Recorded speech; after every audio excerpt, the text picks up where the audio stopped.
मित्रांनो, मी संजय मुंडे. आपल्या रोजच्या कामाच्या व्यस्ततेमुळे आपण पेपर वाचायला किंवा ज्या रोजच्या घडामोडी होत आहेत त्याकडे आपल्याला वेळ नसतो. त्यामुळे हा माझा छोटासा प्रयत्न आहे की लोकसत्ताचे संपादकीय, जे की आपल्या रोजच्या घडामोडी काय चालू आहेत हे खूप चांगल्या पद्धतीनं सांगतं, ते मी ऑडिओ फॉर्ममध्ये करण्याचा प्रयत्न करतो आहे. जर आपल्याला आवडले तर नक्कीच लाईक आणि सबस्क्राईब करा. आज मी 12 सप्टेंबर 2023चं संपादकीयचा लेख हे आपत्य कोणाचे हे वाचून दाखवणार आहे. हे आपत्य कोणाचे? राजकीय हेतूने आरक्षणाचा मुद्दा देशात कुठेही सुटलेला नाही. यावर अंतिम आणि कायमस्वरूपी तोडगा असेल तो जातनिहाय जनगणना हाच. आरक्षणाचा मुद्दा उकरणे हे वाघावर स्वार होण्यासारखे आहे. एकदा का वाघावर स्वार झाले की पाय उतार होता येत नाही. पाय उतार झाल्यास वाघ खाणार आणि न व्हावे तर किती काळ तो बसू देणार हा प्रश्न. एकनाथ शिंदे, देवेंद्र फडणवीस आणि कानामागून आलेले आणि तिकट होऊन बसलेले अजित पवार यांच्या सरकारला या सत्याची जाणीव एव्हाना पुरेशी झाली असावी. मनोज जरांगे यांनी जालन्यात राखीव जागांच्या मुद्द्यावर उपोषण सुरू केल्यापासून राज्य सरकारची असहाय्यता पुन्हा पुन्हा समोर येत राहिली. मुख्यमंत्री म्हणतात, मी मराठ्यांस आरक्षण देण्यास बांधील, पण कसे हे ते सांगत नाहीत. दुसरीकडे जरांगे यांच्या समर्थकांना आवरण्याच्या नादात पोलिसांनी अतिउत्साहात लाठीमार केल्याचे पाप अंगास चिकटल्यापासून गृहमंत्रीपद सांभाळणारे उपमुख्यमंत्री फडणवीस या विषयावर जरा हातचे राखून दिसतात आणि तिसरीकडे दुसरे उपमुख्यमंत्री अजित पवार हात झटकत म्हणणार, आपण जरांगे यांना समजण्यात कमी पडलो. वास्तविक तेही सरकारात आहेत. सरकार कमी पडते असे वाटत असेल तर अजितदादाच चर्चेची सूत्रे स्वतःच्या हाती घेण्यापासून कोणी रोखले होते काय? ते यावर बोलणार नाहीत, चर्चा करणार नाहीत. वर सरकार समजवण्यात कमी पडले असे आपण जणू सरकार बाहेरचे असल्यासारखे बोलणार आणि या सगळ्यांच्या वर सरकार जे देऊच शकत नाही ते जरांगे मागणार असा हा गुंता. तो मुळात तयार झाला कारण या आरक्षणाचा उगम सामाजिक न्यायाच्या कल्पनेत नाही, तो राजकीय स्पर्धेत आहे. आणि एकदा का स्पर्धा आली की प्रतिपक्षास नामोहरम करण्याचा विचार ओघाने आलाच. मराठा आरक्षणाच्या मुळाशी तो आहे. यात आवर्जून लक्षात घ्यावी अशी आणखी एक बाब, ती म्हणजे राजकीय हेतूने प्रेरित आरक्षणाचा मुद्दा देशात कुठेही सुटलेला नाही. महाराष्ट्रात मराठा, गुजरातेत पाटीदार, हरियाणात जाट, आंध्र प्रदेशात कुप्पू आणि राजस्थानात गुज्जर या सर्वांचेच आरक्षण लटकलेले आहे. अन्याविषयी नंतर कधी. तुर्तास प्रश्न समोर आहे तो महाराष्ट्रातील मराठा समाजास आरक्षण कसे देता येईल याचा. इतकी वर्ष सत्तेत राहूनही जे काँग्रेस आणि नंतर राष्ट्रवादीच जमले नाही ते आपण करून दाखवले. या ईर्षेतून भाजपने हा मराठा आरक्षणाचा घाट घातला. त्याआधी खरे तर पृथ्वीराज चव्हाण यांच्या सरकारने या विषयास अपयशी तोंड फोडले होते.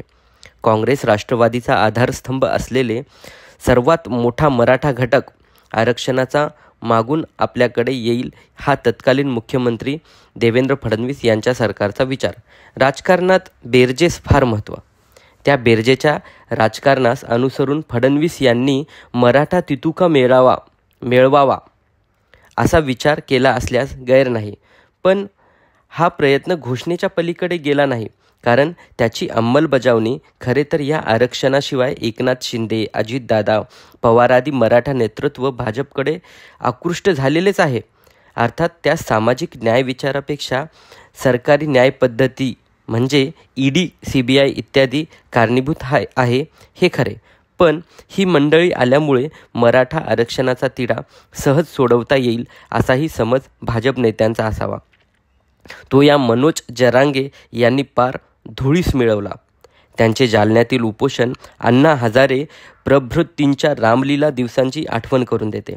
अण्णांच्या आंदोलनाने बाकी काही नाही तरी तत्कालीन राजकीय नेतृत्वाविषयी नाराजी तेवढी निर्माण झाली. त्यांच्या आंदोलनाचा बाकी उपयोग शून्य. त्या इतिहासाची जरांगे यांच्या उपोषणामुळे पुनरावृत्ती होणारच नाही असे नाही. विद्यमान सरकारला ही याची जाणीव झाल्याने या जरांगे यास एकदा लिंबू पाणी पाजण्यास सरकार उत्सुक दिसते. मराठ्यांना कुणबी समजून सरसकट आरक्षण द्या असे या जरांगे यांचे म्हणणे. सरकार ते कसे ऐकणार? कारण तसे केल्यास महाराष्ट्रात एकूण आरक्षण सर्वोच्च न्यायालयाने घालून दिलेली 50% मर्यादा ओलांडेल. या एकाच कारणासाठी मराठा आरक्षणाचा मुद्दा सर्वोच्च न्यायालयाने याआधी निकालात काढला.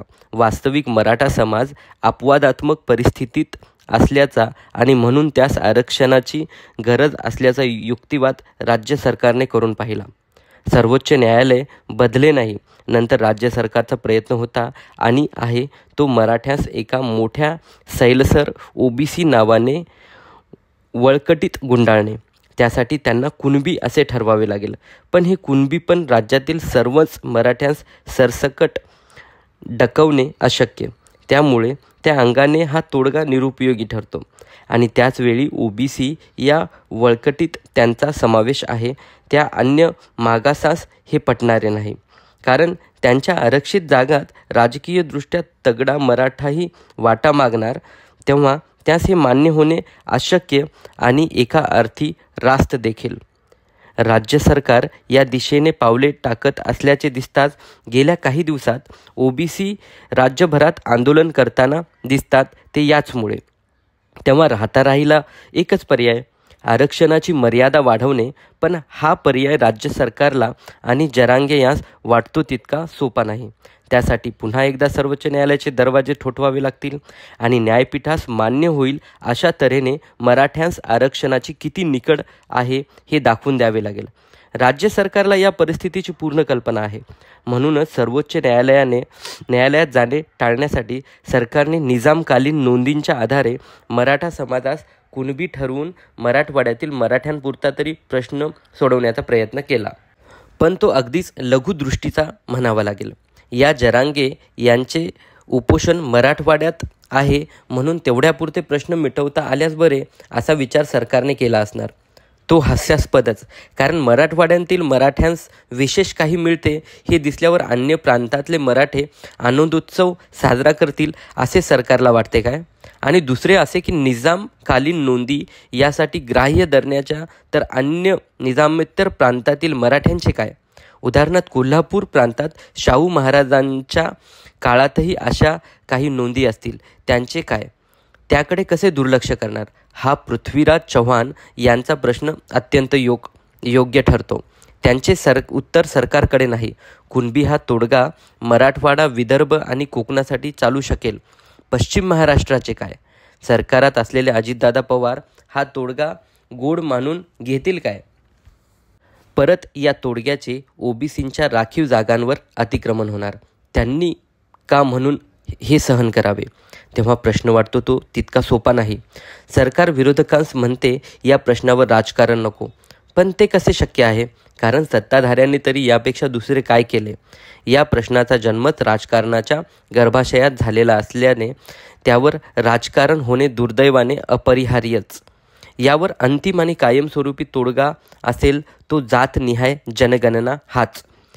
तीस जोपर्यंत राजकीय कारणांसाठी विरोध होत राहील तोपर्यंत हे आरक्षण वादाचे अपत्य कोणाचे हा प्रश्न पडत राहील. तथापि जे कोणाचेही असले तरी त्याची जबाबदारी सरकारला टाळता येणार नाही. म्हणून कायमस्वरूपी तोडग्यासाठी जातवार जनगणनेच्या दिशेने आपली पावले पडायला हवीत. अन्यथा ही आंदोलने अशीच सुरू राहतील आणि ठिकठिकाणी असे नवनवे उपोषणकर्ते तयार होत राहतील. मित्रांनो, हा लोकसत्ता संपादकीयचा लेख 12 सप्टेंबर 2023चा हे अपत्य कोणाचे मराठा आरक्षणासंबंधीबद्दलचा हा लेख होता. आपणास माझा हा प्रयत्न आवडला असल्यास नक्कीच लाईक, सबस्क्राईब आणि शेअर